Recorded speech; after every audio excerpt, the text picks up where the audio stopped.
I was very careful not to emulate the men. I wanted to empower the women. I wanted to show them that you can be sexy, you can be beautiful, and you can be as strong as a man.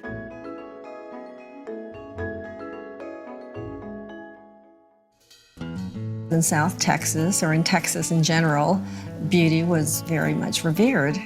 And growing up in a family full of girls, I had older sisters and a beautiful mom.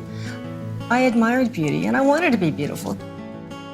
I had put myself through school at the Shape Center Health Club, so when I graduated from college, the owner of that facility and I formed a partnership, and we built a huge health club in my hometown. This is in South Texas. People didn't really know about fitness. They were starting to jog a little bit and stay a little bit in shape, but nothing serious. So this was a big deal. By the time we opened our doors, we had over 1,000 members. I started to weight train, and when there was competition involved, well, that made it even more serious. The first time I heard about the first ever bodybuilding competition for women, I was running my health club, and the men's manager of the club just kept throwing these magazines in front of me, these bodybuilding magazines. I said, "Why are you doing this?" And I thought they were kind of, creepy looking. He said, "Well, look, they're going to have a women's competition."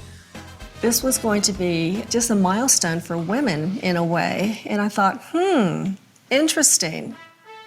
Took a photograph, sent it in, all the way to Atlantic City. I was one of 30 women selected to enter the first ever competition. It was one of the most nerve-wracking things I had ever done. The cameras were all there. The world press was there. NBC was filming the whole thing. So it was my very first experience in the big time. I had to flex my legs so hard because my knees were jumping up and down. I thought, oh my God, I'll never win with jumpy knees. So when I won, it was just fabulous. And my life changed. Now I became this bodybuilding champion.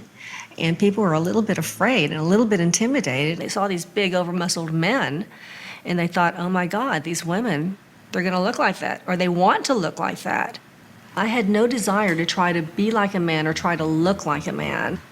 My intent was to empower women for their own good and for their own self-confidence.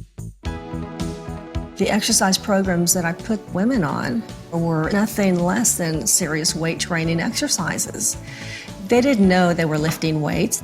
All they knew was that their body was toning up and they were losing inches and they were firming up everywhere. In the past, beauty was always determined by a man's vision of what a female should look like. And I can't say that it's because of me that all these women are working out, but I think my first win in bodybuilding really helped to enhance women's own feminine ideal.